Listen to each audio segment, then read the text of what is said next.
हमने जिना नहीं किया किसी का। हम पर अगर मैं विक्टिम हूं, अगर मैं मुजरिम हूं, तो मुझसे पूछते कि मौलाना अब्दुल्ला क्या ऐसा हुआ है, तो आप अपने बयान को रुजू कीजिए। अगर मैंने ऐसा कोई बयान दिया तो मैं 100 बार वापस लेने के लिए तैयार, 100 बार। लेकिन आपने पूछना गवारा नहीं किया। आपने कहा कि नहीं, स्टेज पर इस्तेमाल करो, मौलाना को बदनाम करो, या कौम का कोई अच्छा आदमी अच्छा करना चाहता है तो उसको बदनाम करो। नहीं, ये इस्लाम का तरीका नहीं।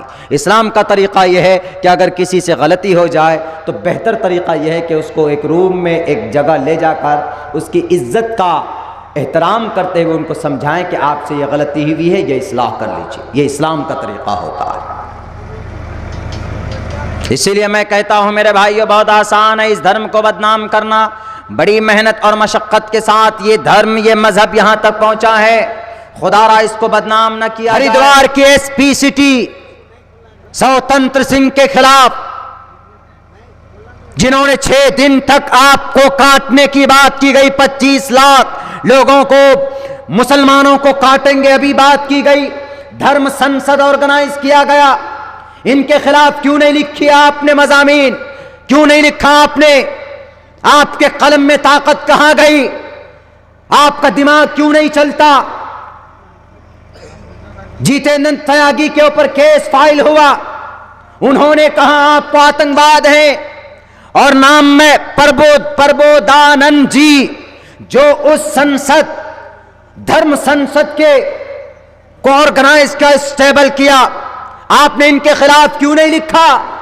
है हिम्मत तो लिख कर दिखाइए ना। आप इनके खिलाफ नहीं लिखेंगे, अपने मुसलमानों के खिलाफ झुक जाते इसको कमजोर करने के लिए।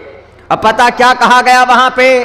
साफ लफ्जों में यह कहा गया, अम्मा अन्नापूर्ण देवी, उन्होंने ये कहा कि हम 25 लाख लोगों को जब तक मारेंगे या मरेंगे नहीं, हम चैन से नहीं बैठेंगे।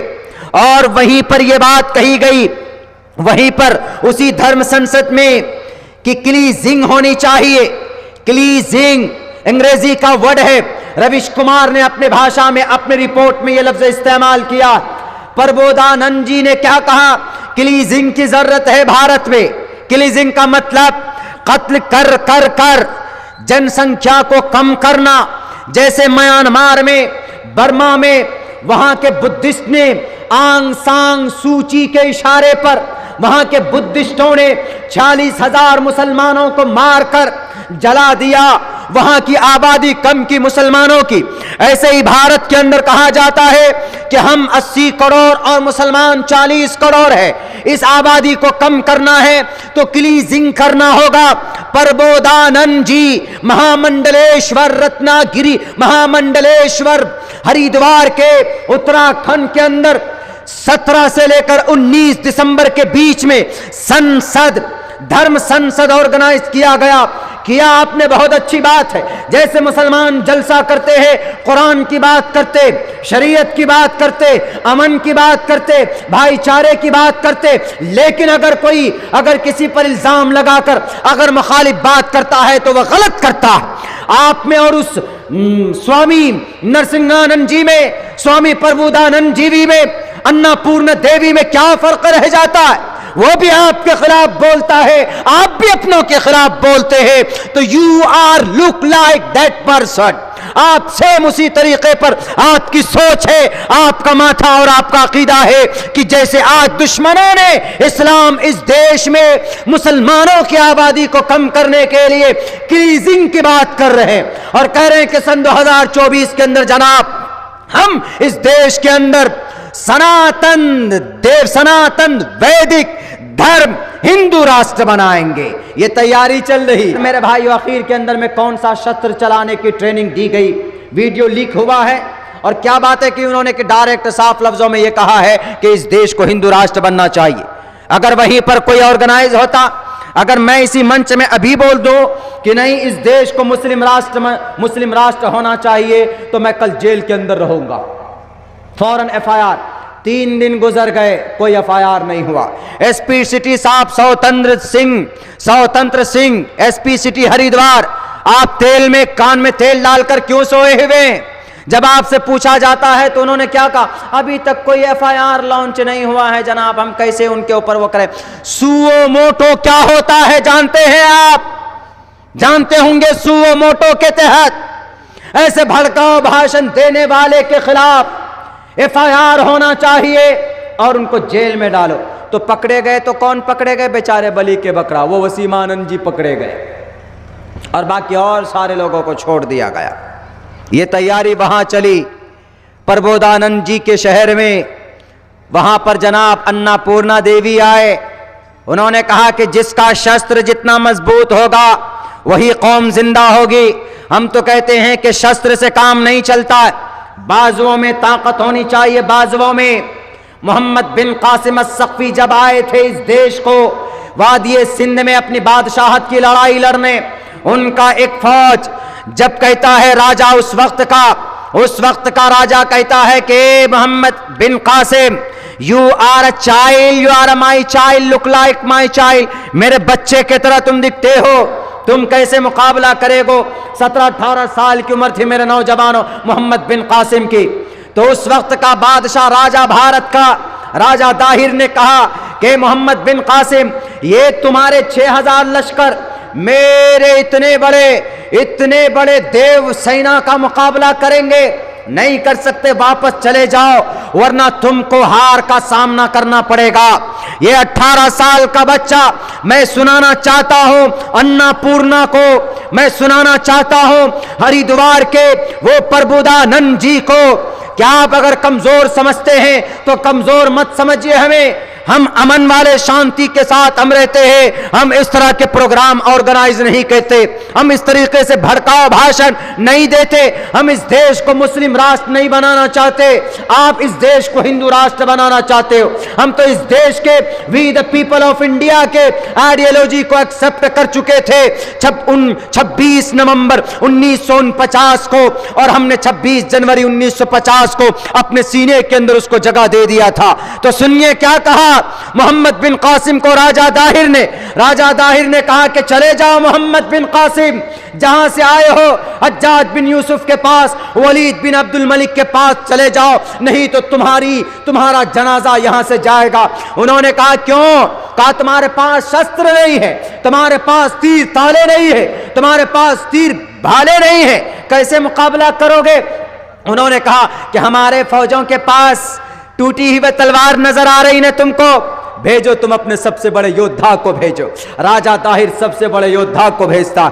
उधर मोहम्मद बिन कासिम एक मुशर्रा लिबास, शक्ल में दाढ़ी, सर पर माथे पे नमाज का निशान, उसको भेजता है कि जाओ फजर की नमाज पढ़कर वो सेना निकलने के बाद कहा कि राजा दाहिर के इस फौज को चखाओ तो मजा क्या होती है, तलवार की ताकत क्या होती है। सुनना कान खोलकर महामंडलेश्वर की यति नरसिंहानंद जी, अन्नपूर्णा देवी जी, प्रबोधानंद जी, अगर आपको ऐसा लगता है कि शस्त्र मजबूत हो तो कौम जिंदा रहती है, नहीं, कौम जिंदा रहती है सोच से, कौम जिंदा रहती है ह्यूमैनिटी से, कौम जिंदा रहती है अमन और शांति से, कौम जिंदा शस्त्र से नहीं होती। अगर शस्त्र से कौम जिंदा होती तो कौम आज के पास जितने बड़े हथियार थे वो कौम जिंदा होती, लेकिन आज उस कौम का नामो निशान नहीं। फिरौन को मानने वाले किप्ती लोग जिंदा होते, उनके पास बड़े बड़े हथियार थे, वो जिंदा होते। चाइना रूस के पास बड़े बड़े वेपन्स थे, रूस जिंदा होते, रूस के टुकड़े हुए।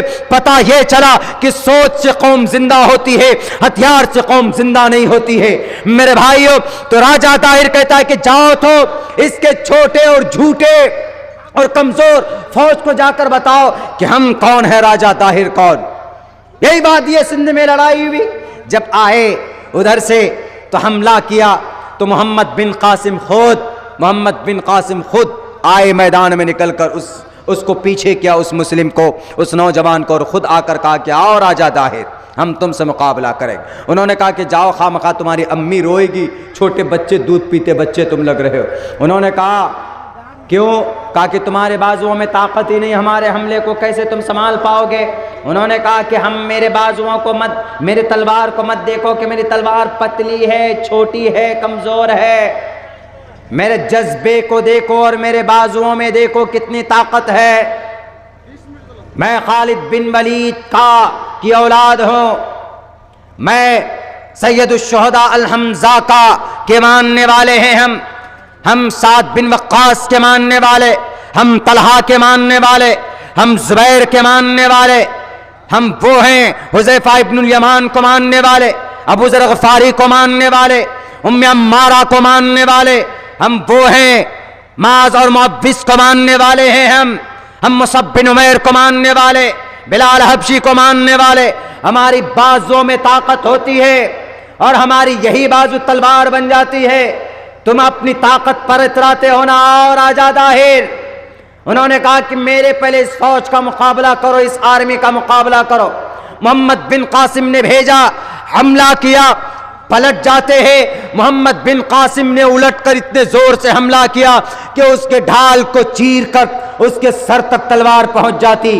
तब कहा कि मेरी हाइट को कम मत समझना, मेरी हाइट कम है लेकिन मेरी फाइट बहुत है। राजा दाहिर, आओ लड़ो मैदान में।